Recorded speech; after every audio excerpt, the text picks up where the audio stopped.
여러분 안녕하세요. 서울경제신문 뉴욕 특파원 김영필입니다. 미국 주식 투자를 위한 상식, 미주상 그 세 번째 시간인데요. 이번 시간에는 양적 긴축, 즉 퀀터티브 타이트닝, QT에 대해서 알아볼 텐데요. 자, 또 이제 QT라고 하니까 이게 뭔가 싶지만 미주상의 목적이 주요 경제 상식을 이해할 수 있는 수준에서 알려드리는 것인 만큼 쉽게 전해드리도록 하겠습니다.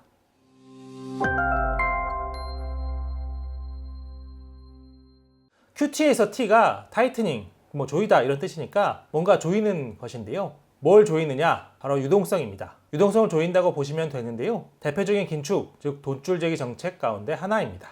연방준비제도를 포함해 중앙은행의 통화정책은 크게 금리와 자산 매입 정책 이 두 가지가 있다고 보면 되는데요. 기본적으로 연준은 금리를 올리거나 내려서 경기를 조절하거나 인플레이션을 잡습니다. 여기에 추가로 자산 매입 관련 정책이 하나 있는데요. 뭔고 하니 경기 침체일 때는 국채와 모기지 담보부 증권, 즉 MBS 같은 채권 등을 사들여서 돈을 푸는 것이죠. 경기가 좋아질 때는 이 반대로 하는데요. 정리하면 연준은 크게 두 가지 무기가 있습니다. 이번 코로나 경기 침체를 예로 들면 제로금리로 금리를 내렸었고요. 또 국채와 MBS를 마구잡이로 무제한 사들였었죠. 이렇게 자산 매입을 하는 것을 양적 완화라고 하고요. 그 반대로 하는 것은 양적 긴축, 즉 QT가 되는 겁니다. 즉 연준이 금리와 자산 매입 관련 부분 이 두 가지가 있고 이 중에서 자산 매입 관련해서 돈을 줄여나가는 것을 양적 긴축, QT라고 하고 반대로 돈을 무한대로 푸는 것 이것을 양적 완화라고 보시면 됩니다. 현재 연준이 갖고 있는 보유자산의 규모가 8조 7,600억 달러 수준인데요. 코로나 이전인 2020년 10월에 약 4조 1,000억 달러 수준이었던 것과 비교하면 상당히 많이 늘어난 금액입니다.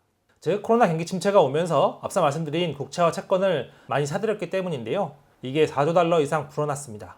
이것이 양적 완화이면서 연준의 두 가지 무기 중에 하나인 자산 매입 관련 정책 이 부분에 관련된 것인데요. 그런데 이 관련 정책은 비상시에만 이렇게 하는 것이지 경제가 정상일 때는 이렇게 하지 않습니다. 지금 또 인플레가 많이 문제가 되고 있죠. 돈을 많이 풀었기 때문에 그런데요.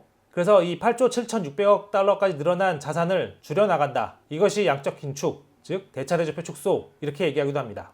대차대조표 축소는 말이 어려운데 양적 긴축의 하나로 보시면 되고요. 보유 자산을 줄여나가는 것 이렇게 생각하시면 되겠습니다.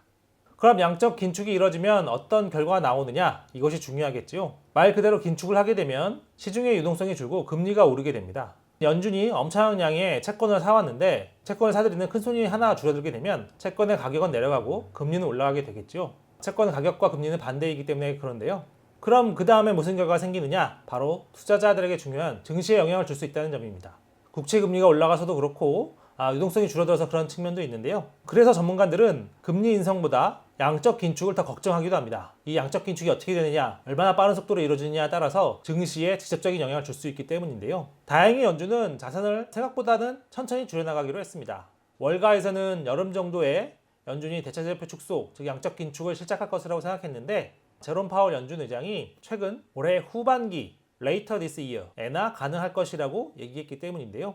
어쨌든 양적 긴축 그리고 대차대조표 축소는 시장과 미국 경제를 가늠하는 핵심 이슈이기 때문에 앞으로도 이 부분을 잘 지켜볼 필요가 있겠습니다.